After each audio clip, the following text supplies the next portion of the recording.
जय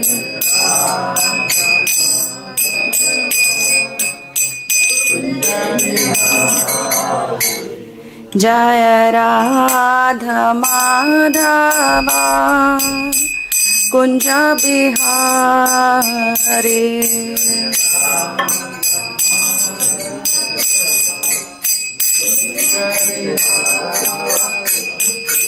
गोपी जन वल्लभा गिरिवरधारी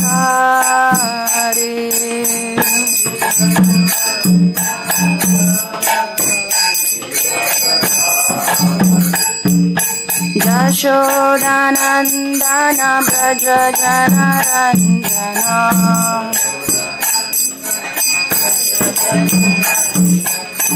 यशोदानन्दन व्रज जनरञ्जना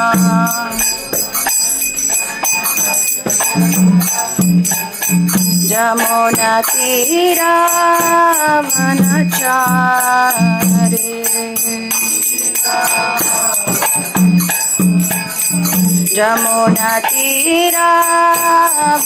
जमुनातीरावनचारि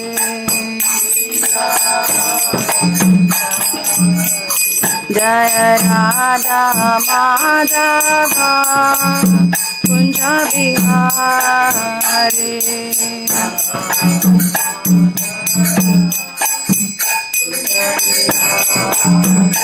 जय राधा माधवा कुंज बिहारी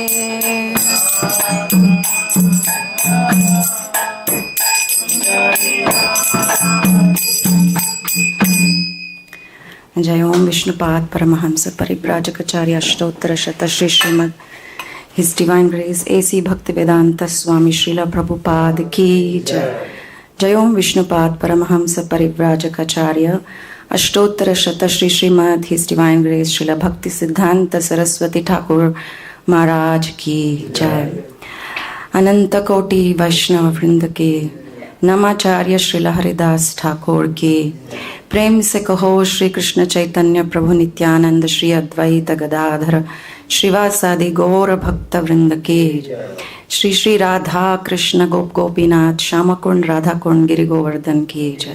गंगा माई की जय, जमुना माई की जय, भक्ति देवी की जय, वृंदे देवी की जय, श्री वृंदावन धाम की जय, समवेत गौर भक्त वृंद की जय, समवेत गौर भक्त वृंद की जय, समवेत गौर भक्त वृंद की जय। श्रील प्रभुपाद की जय, श्रीमद् भगवद गीता की जय। ओम नमो भगवते वासुदेवाय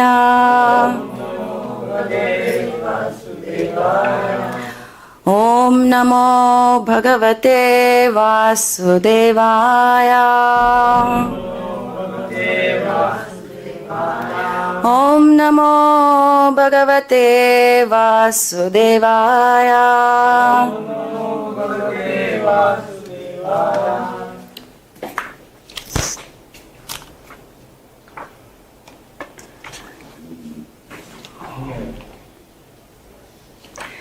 So this evening we are reading from Srimad Bhagavad Gita, chapter 10, verses 4 and 5.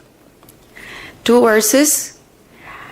The purport is quite extensive, so we will read the whole purport. It just takes like hardly 12 minutes. I read it at home, so it's just 12 minutes. Let's read the whole purport because the purport is really very clearly explained by Srila Prabhupada. It's very beautiful. Is the verse okay? I have short sight.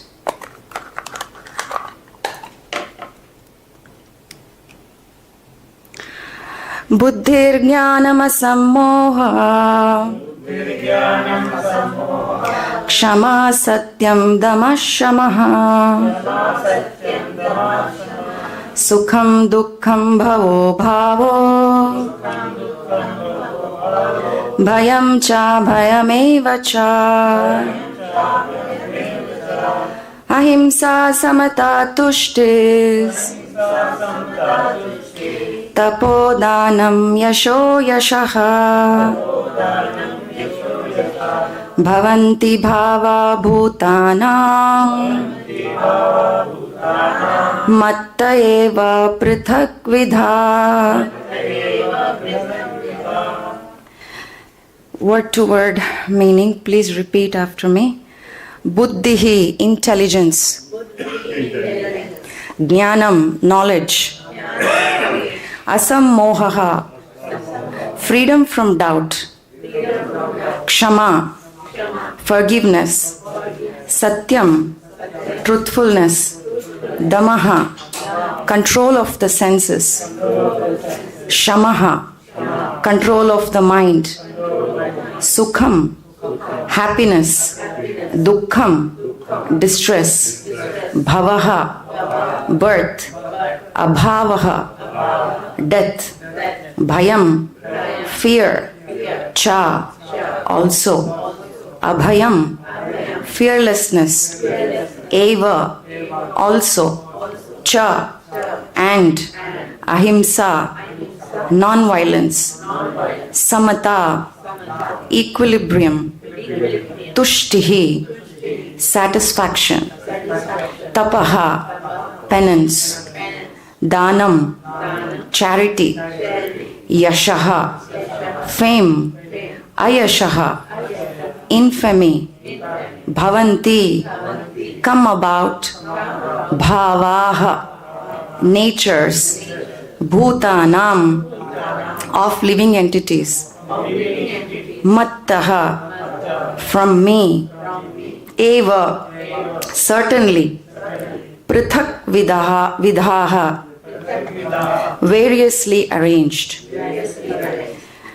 Translation: intelligence, knowledge, freedom from doubt and delusion, forgiveness, truthfulness, control of the senses, control of the mind, happiness and distress, birth, death, fear, fearlessness, non-violence, equanimity, satisfaction, austerity, charity, fame, and infamy. All these various qualities of living beings are created by me alone. So please repeat. Intelligence, knowledge, freedom from doubt and delusion, forgiveness, truthfulness, control of the senses, control of the mind, happiness and distress, birth, death, fear, fearlessness, non-violence, equanimity, satisfaction, austerity, charity, fame, and infamy. All these various qualities of living beings are created by me alone. Purport by His Divine Grace A.C. Bhaktivedanta Swami Srila Prabhupada. So this is an extensive purport of almost 2.5 pages, okay? Stay patient. Let's read the whole thing because it's really beautiful purport with excellent explanation by Srila Prabhupada. Purport. The different qualities of living entities, be they good or bad, are all created by Krishna and they are described here. Intelligence refers to the power to analyze things in their proper perspective, and knowledge refers to understanding what is spirit and what is matter. Ordinary knowledge obtained by a university education pertains only to matter, and it is not accepted here as knowledge. Knowledge means knowing the distinction between spirit and matter. In modern education, there is no knowledge about spirit. They are simply taking care of the material elements and bodily needs. Therefore, academic knowledge is not complete. Asammohaḥ, freedom from doubt and delusion, can be achieved when one is not hesitant, and when he understands the transcendental philosophy. Slowly but surely he becomes free from bewilderment. Nothing should be accepted blindly. Everything should be accepted with care and caution. Just see. Everything should be accepted with care and caution, not just simply blindly. Kṣamā, tolerance and forgiveness should be practiced. One should be tolerant and excuse the minor offenses of others. Satyaṁ, truthfulness, means that facts should be presented as they are for the benefit of others. Facts should not be misrepresented. According to social conventions, it is said that one can speak the truth only when it is palatable to others. But that is not truthfulness. The truth should be spoken in a straightforward way so that others will understand actually what the facts are. If a man is a thief and if people are warned that he is a thief, that is the truth.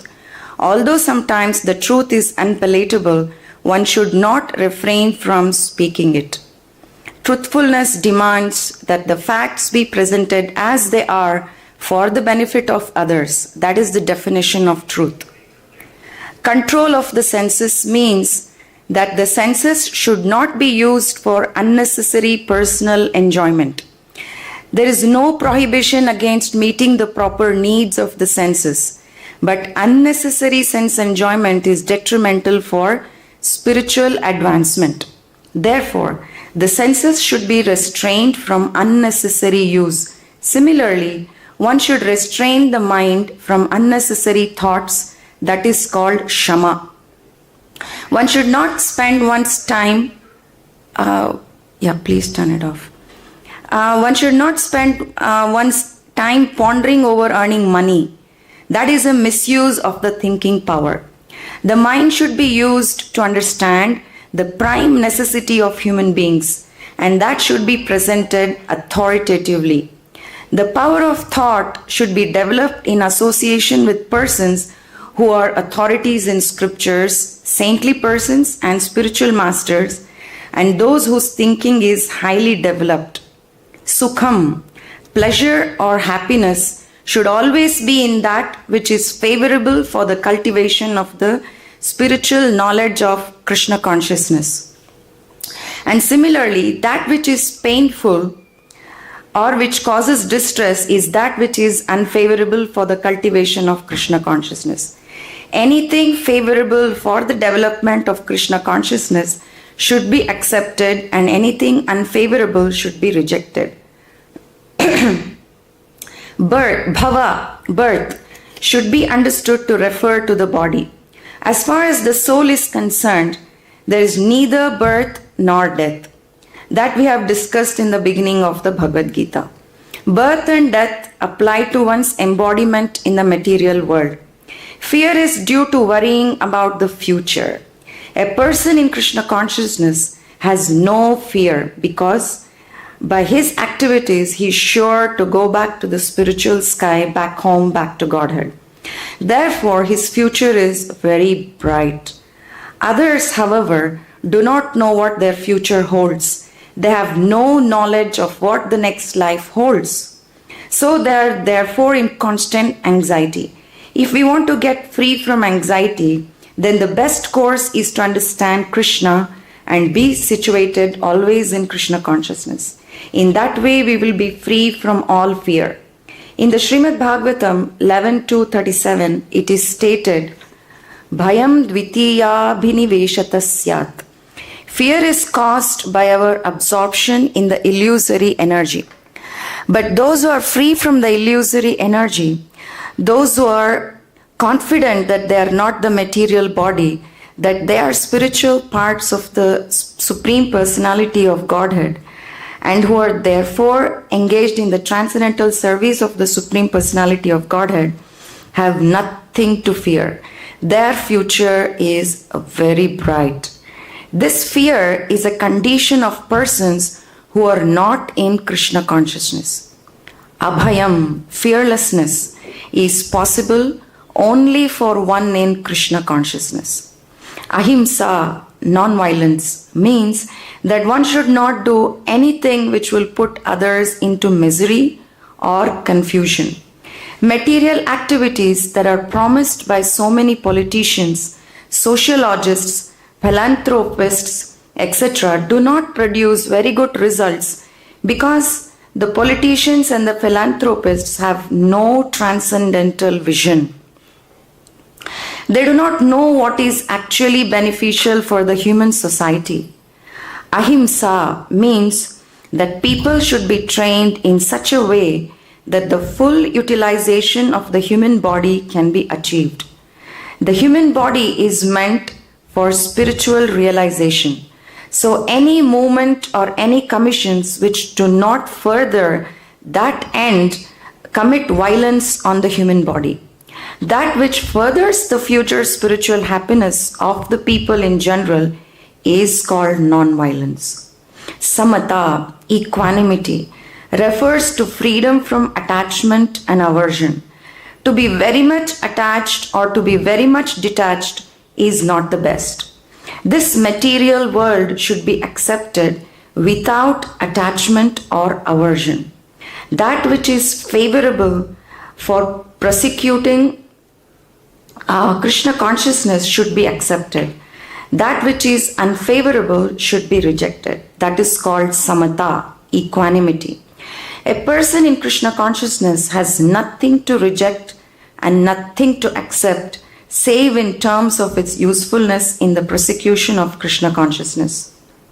Tuṣṭis, satisfaction, means that one should not be eager to gather more and more material goods by unnecessary activity.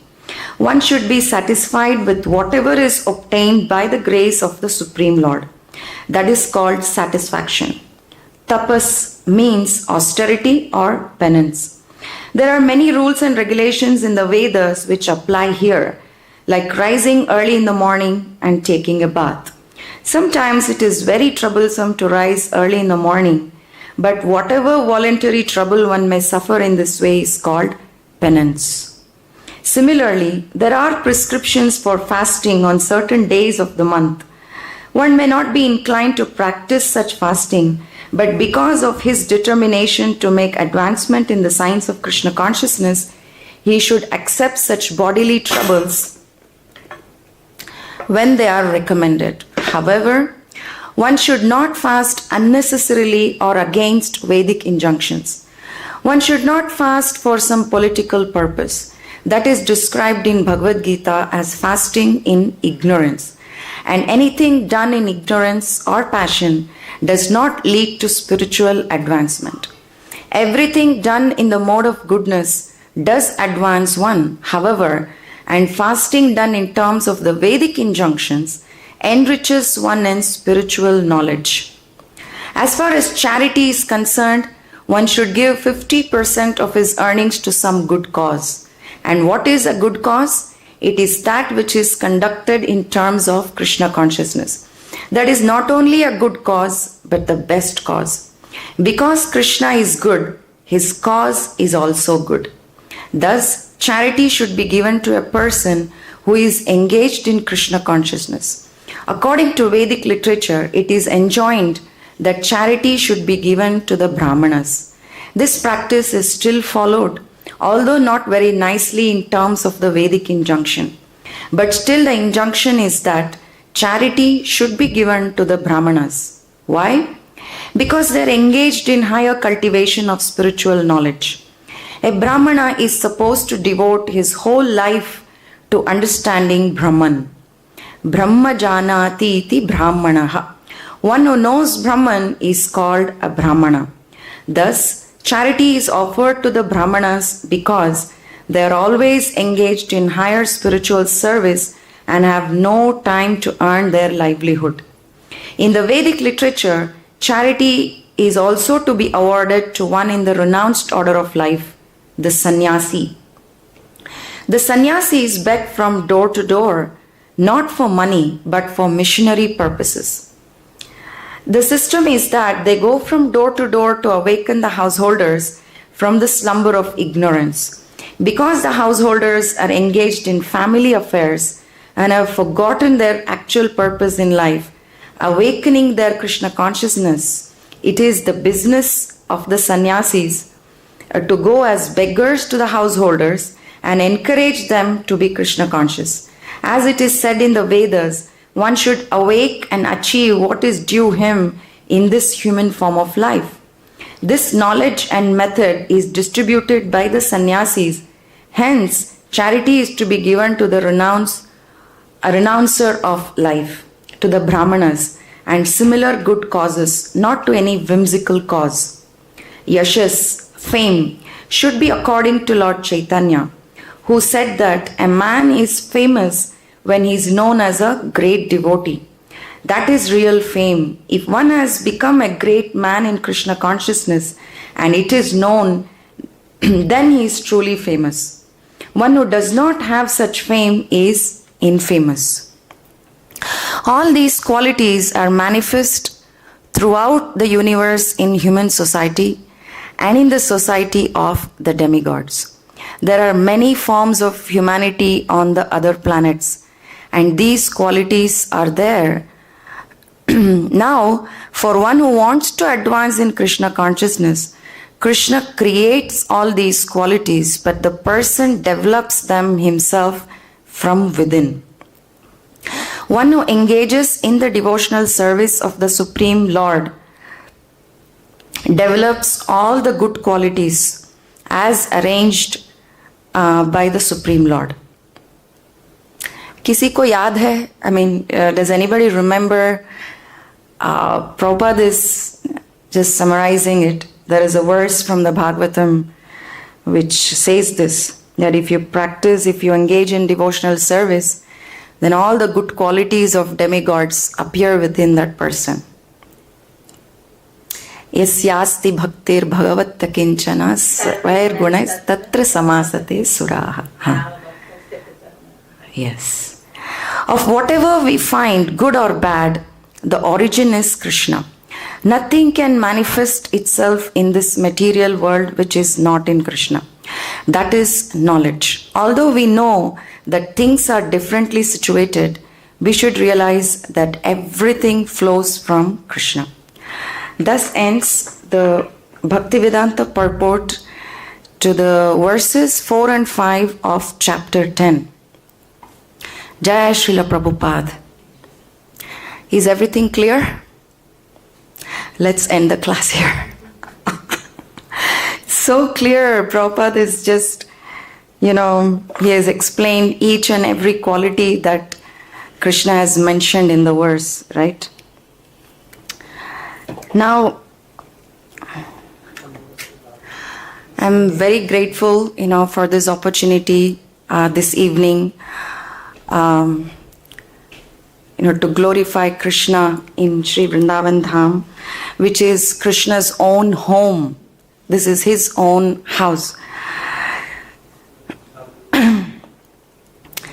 You see, reading Bhagavad Gita, studying, this is all worshipping Krishna through our intelligence. We can worship Krishna, through many ways. But then studying scriptures, Krishna says that it is worshipping Krishna through our intelligence, buddhi. Now, from last, I think, many months, we are going through certain chapters of the Gita. Like if you consider Bhagavad Gita as a box of jewels, the chapters, the in between from 7 to 12, the 6 chapters in the middle, they are the jewels.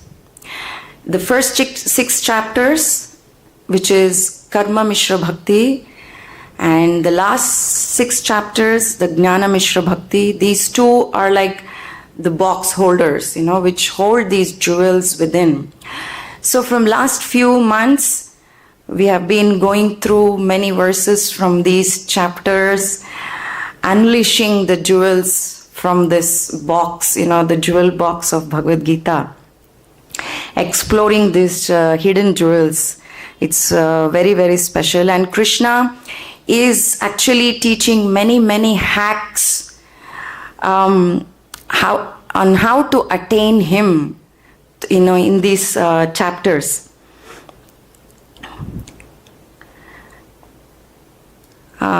Just yesterday, Krishna Kumar Prabhu was mentioning about this verse, Manmana bhava madbhakto. See, Krishna is mentioning so many hacks just in this verse, like how we can attain him. Just offer obeisances. In Nectar of Devotion, Rupa Goswami quotes, Rupa Goswami says that when you enter the temple or wherever, when you just see the deities and you just offer obeisances, just that one service of offering obeisances, you will never take birth again in this material world. That's how powerful each hack that Krishna is teaching in the Gita. Just offer one obeisances in front of the deity. Done. And then Manmana bhava madbhakto madhyaji mam, worship me. Or you just engage in deity worship. Any one of the things, if you just hold on to it, you will be with him forever.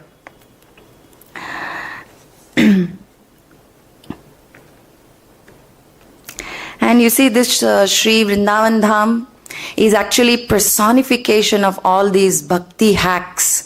Hacks means the methods, like how you can attain that goal. Here in Vrindavan Dham, even if you don't know, unknowingly, you may just fall on the ground. It's like offering obeisances. You just may be sleeping in your room all day, all night. It's like, again, offering obeisances to the Dham. And somewhere you just happen to sit and some dust, just stuck on your body. Forever you're liberated. You're just done. All your sinful activities are destroyed. So this Vrindavan Dham is very, very special, where unknowingly also you're hacking bhakti. Right? Srila Prabhupada, on the same verse, chapter 10, 4 and 5, the same verse, when he spoke, he mentions about, because here, Prabhupada in the purport is saying how the modern education is incomplete, right? So Prabhupada, when he spoke, he said that how the modern education, the people of this world today, they are dealing with the matter, they are playing with the matter, they are analyzing the matter, they seem to be very, very intelligent, but then they don't know the active principle behind this matter, how things are working in this world, the active principle behind. Like, for example, there is a camera here which is recording the whole thing that's happening here, but there's somebody at the back controlling the camera, and that person is the active principle behind this camera. So like that, like now we have all these artificial intelligence, cloning, that there's so many things going on which are actually reducing our workload, so-called reducing our workload. Machines are working. Like, say, for example, no need to even go to artificial intelligence. Just for example, we have a washing machine which washes the clothes. The machine is there, we have put the clothes in. Machine is there. Will it just pick up the clothes and take soap powder and then wash the clothes? No. We have to put the clothes inside, we have to put the powder inside and connect it to the electricity, turn it on. That's when the machine starts working. So the active principle is the soul, the human, which is behind this, making the machines work. This is what the people of this world have forgotten, and they are ignoring. They are They just don't even want to connect. Now, being in Sri Vrindavan Dham, what do you think is the active principle in Sri Vrindavan Dham? Which is, Yes? A little higher?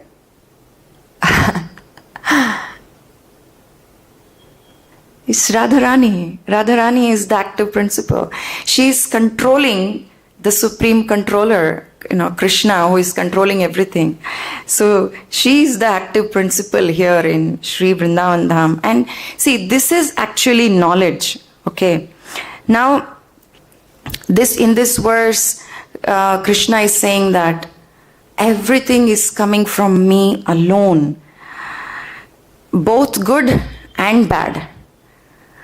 Why both good and bad have to come? Like there's duality there, no? Good and bad. Why both have to come from Krishna? Why? Why Krishna is giving both good and bad? Origin of all things. Yeah, he is the origin, but why does he have to give both good and bad? He can just give only good, no? For our minds suggest this text. So are certified in bad things. Then we would not know what is good and what is bad until we have both. Yes. See, this is a sign of completeness. See, Krishna is complete. So, he gives both good and bad. And like you said, yes, if there is no bad, you won't realize the value of good. If there is no night, you won't realize the glory of the day. If there is no hate, you won't understand the glory of love. So, both good and bad are required in this world of duality. It's necessary. And also, by doing so, Krishna is showing his completeness. Like he is complete. Like Ishopanishad invocation, what does it say? Invocation of Ishopanishad? Om Purnamada Purnamidam Purnat Purnamudachyate Purnasya Purnamadaya Purnameva Vashishyate. Which means that whatever, like, okay, in very simple formula, Prabhupada says 1 plus 1 is equal to 1. 1 minus 1 is also equal to 1 in Krishna's calculation. So everything comes from him. If something is taken out, he's still complete. If something is added, he's still complete. So it's his completeness. So that's why, whenever he is creating, like if there are no demons, if there are no bad qualities, then there's no glory of good qualities. This is actually the perfect arrangement by Krishna. What is it doing by this? He is giving us the chance to make the right choices. You see, this world is the world of duality. And as the spirit souls, we have free will to choose, either to do right or wrong. We have that free will. So now, Krishna gives you a choice by creating, both good and bad. Now, you have your free will, choose. Which one do you want? So if we choose good, then we advance in that goodness and then rise up and then probably go close to Krishna. See, when in the beginning of my devotional life, I used to be, say, very, very crazy of meeting proper disciples. I'm from South India, Bangalore, and hardly, proper disciples used to visit Bangalore. Once, Gauda Mandala Bhumi Prabhu, who is Srila Prabhupada disciple, I guess he's from Australia, but he preaches in Indonesia. So he had visited Bangalore, and when I came to know, I was like, oh my God, I'm going to ask him everything about Prabhupada. For me, whenever I saw Prabhupada disciples, I was like, they're like stars of my life. They have seen Prabhupada. They have spoken to Prabhupada. They know so many things about Prabhupada. I need to ask them. So I just, took time. He actually, Gaudamandala Bhumi Prabhu was very kind. He saw that fire. He kind of gave time. And then he was telling how they made temple in Australia for Prabhupada. They turned the church into the temple there in Australia. And then he also said how he moved to Indonesia. He started preaching. He learned Indonesian language. And there, this is how they say, Pili Maya, Pili Krishna, which means either choose Maya or choose Krishna. Pili means choose in Indonesian language.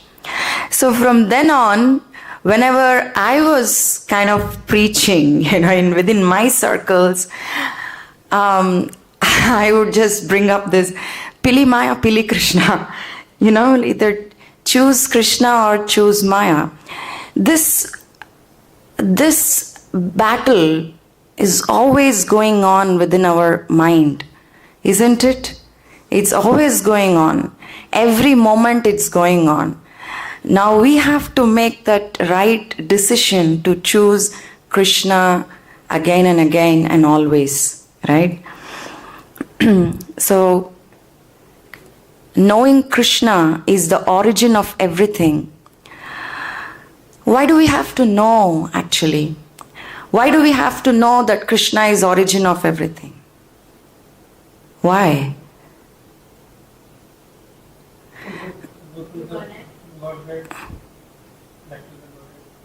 Yeah. You see, in one of, I actually see I'm a very bad memory. In one of the purports, I can't even remember the verse.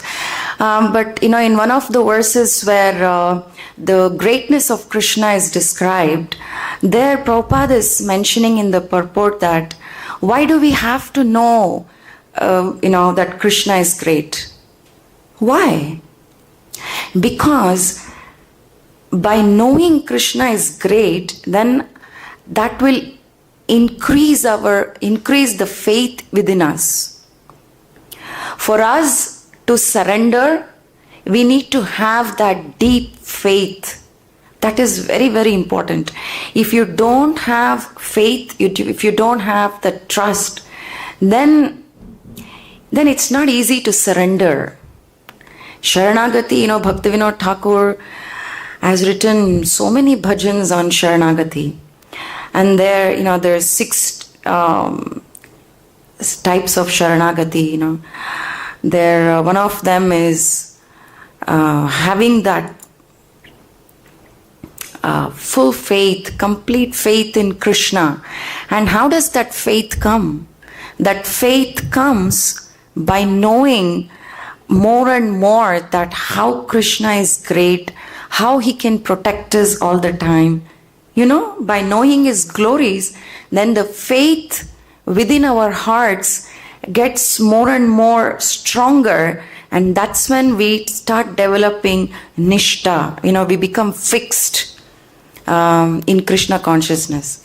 We become fixed on Krishna. Yes, he is our friend. He is our supreme controller. So this is very important. See, in the world today, people,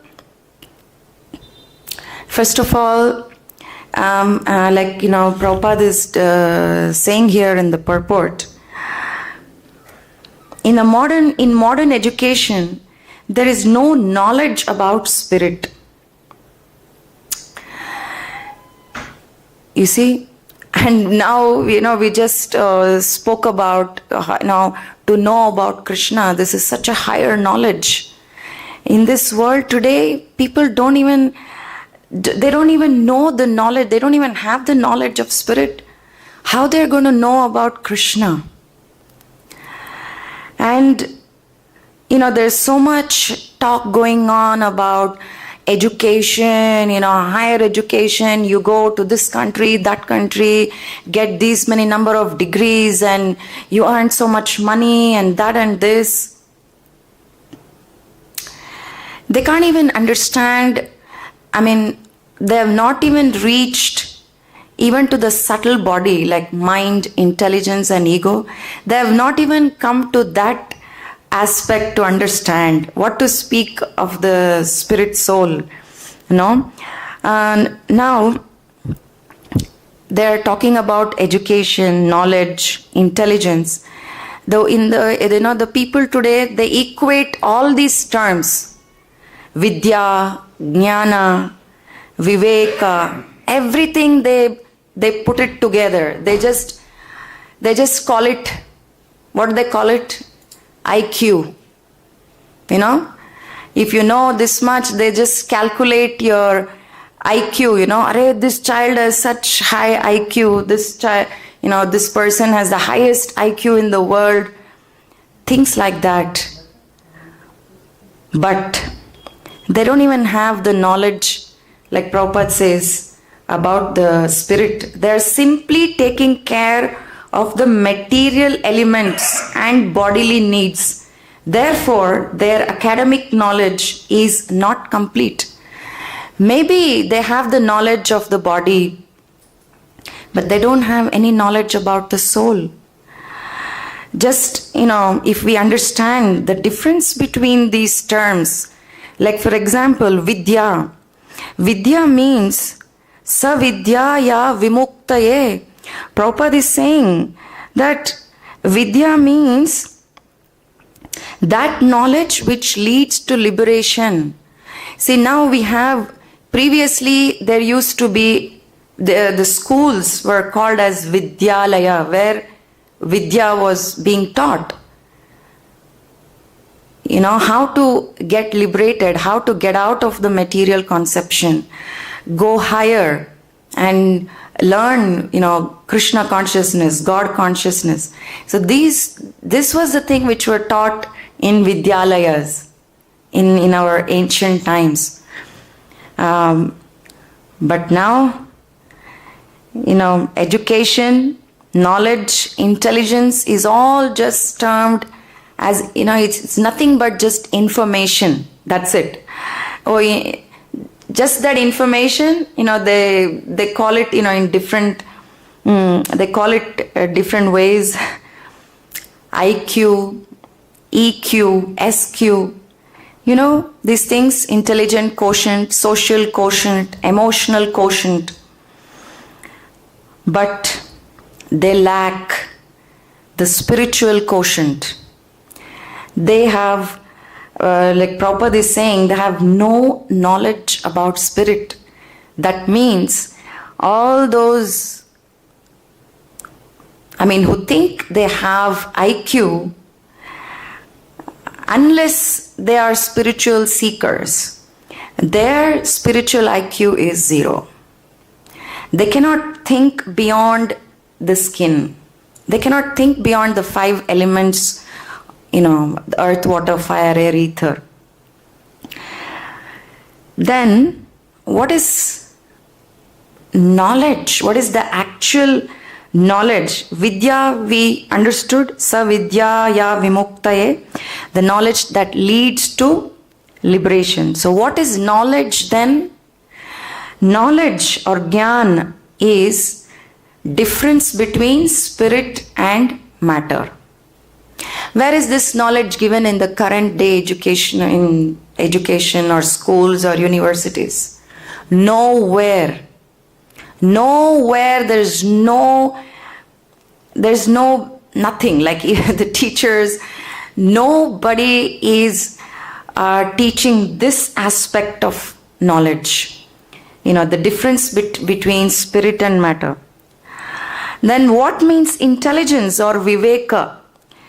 Viveka or intelligence, Prabhupada says,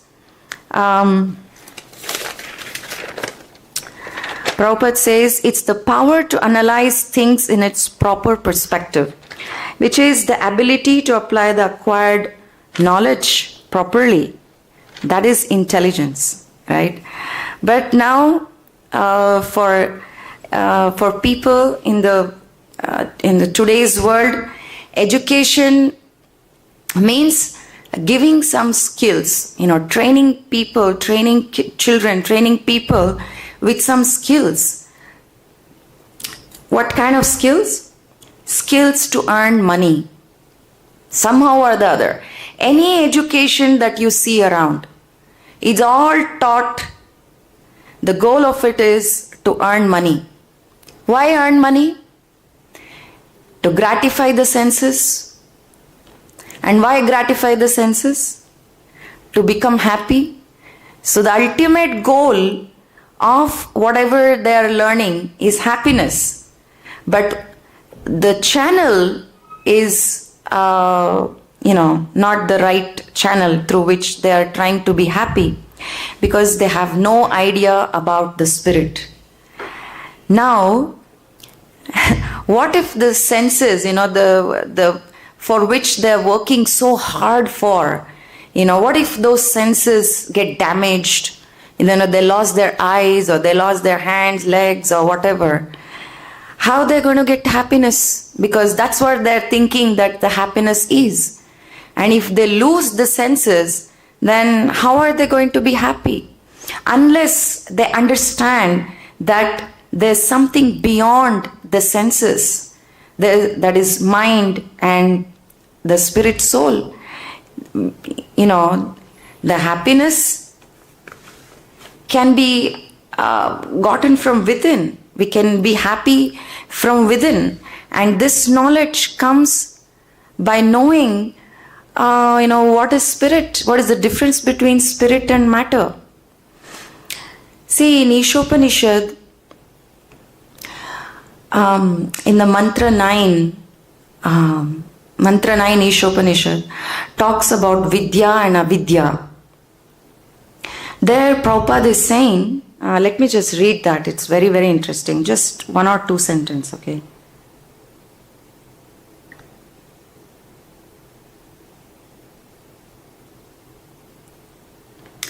Prabhupada is saying here, let me read the mantra translation. This mantra 9 from Ishopanishad. Those who engage in the culture of nescient activities shall enter into the darkest region of ignorance. Worse still are those engaged in the culture of so-called knowledge. So, Prabhupada is saying in the purport, this mantra offers a comparative study of Vidya and Avidya. Avidya or ignorance is undoubtedly dangerous. But Vidya or knowledge is even more dangerous when mistaken or misguided. This mantra of Sri Ishopanishad is more applicable today than at any time in the past. Modern civilization has advanced considerably in the field of mass education, but the result is that people are more unhappy than ever before because of the stress placed on material advancement to the exclusion of the most important part of life, the spiritual aspect. An analogy comes to my mind. During the British times, I think this happened around Delhi. This is called the Cobra effect, I don't know if any one of you know about it. Have you ever heard about it? Cobra effect? No? See, those times it was not city, so populated like this, like today. So people used to find cobras going around. So the British, they announced that, whoever catches cobra, they'll be rewarded. So all the people, Indian people, they were excited. So they would just bring, cobras to the British government, and then they would get some reward, some money, some reward for them. Now, when people came to know, this was the solution that British thought. Cobras are going around, so now the solution will be that people, we will reward the people who will catch the cobra. This is the solution they thought for that problem of cobra, right? Now, some of the people, they started breeding cobras. Because they came to know that if you catch a cobra, you get a reward. So they started breeding cobras. They started having cobra farms, in the countryside. And, it was a great disaster. And then when the British came to know that people are rearing cobras, then they said, no more rewards. No rewards will be given. The people got so angry, they got really wild. They left all those cobras in the place where all the British were there. So what does it mean? They thought that the solution for for a simple solution for a problem, but that solution actually created more problem than the originally existed problem. So this is the extent of how avidya the misguided education can take you when you have no knowledge about spirit and matter. So this is what is happening. Can I have 5 more minutes? Yeah. So now the same thing, like the same concept here, the solution given to solve one problem actually has created more problems than the original problem, right? Now this modern technology is the people are thinking that, the modern technology is solving our problems, like, through the Wi-Fi or, all these technology, we are able to easily communicate, distant communication is made easy. Then there are easy search, you can search anything in the world sitting at your home, just on your phone, you can do the search. Easy money making, online you can make money, few tappings, you earn money. So all these things, yes, they have solved problems to a certain extent, but they have tremendous adverse effects. They have actually causing more problems than the existing problems. Like people, they used to walk and go, they used to be healthy, go walk and go meet people, and they would sleep on time. Everything was going well. Now you just tap, open Zomato or McDonald's or whatever, you just click and you order food. And by having those fast foods, what's happening? You are ending up diseased. You see, you're trying to solve the problem of cooking, but then you're ending up with health issues. People are having cancers, so many things. So it is increasing, it's making the problem more worse than the original problem. Now the attention span of people have reduced. It is said that the goldfish has attention span of 8 or 9 seconds, and the humans have even lesser than that. So the focus is lost, and people are always in anxiety. People have lots of health issues because there's no exercise done. There's so many things, fast foods, so they have health issues. Addictions, because they have nothing else to do, sitting at home, they get addicted to phone, they get addicted to intoxications, so many things. So practically the problems have increased with the technology than the existed problems. Okay. Recently I watched one event called the India Conclave today. It was a beautiful discussion. We had the conclave had one of our stalwart devotees from ISKCON as a speaker there. And another one was the CEO of the Digital Immortality Project, whatever they had. And another person he was the CEO of biohacking. See, these are all the terms that are coming up, but then it's the same thing. They're just playing with the matter. Looks like they're creating more problems than the existing problems, right? The digital immortality, the man was saying how you can clone yourself on the digital platform and live forever. Even after you die, you can tweet, you can send the Instagram messages, you can sign in your Facebook, you can message your friends as you are doing. Your clone can do that. So they want to prove that, you can stay immortal. And this other person who spoke about biohacking, he was saying how through biohacking means you have these artificial intelligence machines or whatever, sensors, whatever. Just by looking at you, it can give you all the information, how much anxiety you have or what's your blood pressure count, everything, without even touching your skin. So this is the extent they have advanced in technology. And they want to prove that they can extend the duration of life through these hacks, working on your genes. They can extend the lifetime up until 120 or 150 years. This is biohacking.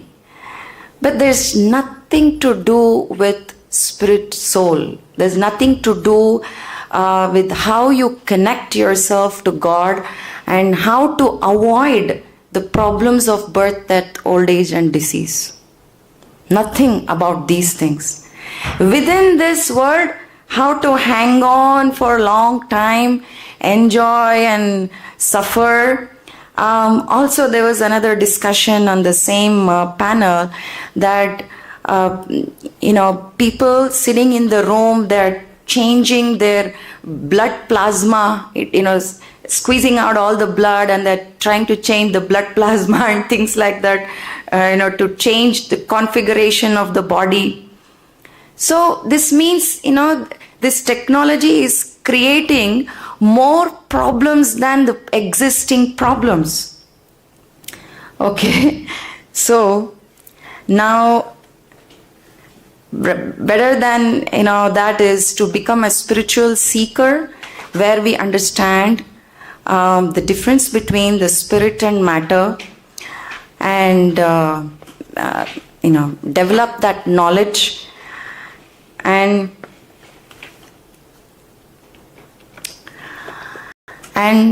connect ourselves to the Supreme Personality of Godhead, because we are His part and parcels.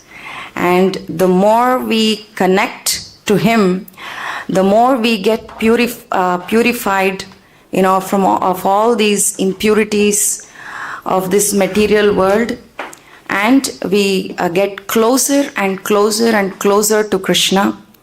And like how Sarvabhauma Prabhu was saying that by holding on to the pure devotee, like Srila Prabhupada, we can actually go back to Krishna's home, to be with him. Okay, so thank you so much for being present. Thank you so much. If you have any comments, it's welcome. Thank you. Hare Krishna.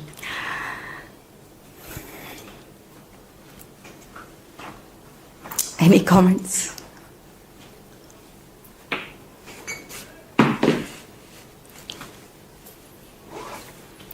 If there is no comments, then let's end here. You wanted to say anything? how it's in comparison with what you have the class. You got so much information from the class? Thank you. Thank you so much. Hare Krishna. Hare Krishna. Thank you. Your good name, Mataji. Suwarna Krishna Lila. Devidas.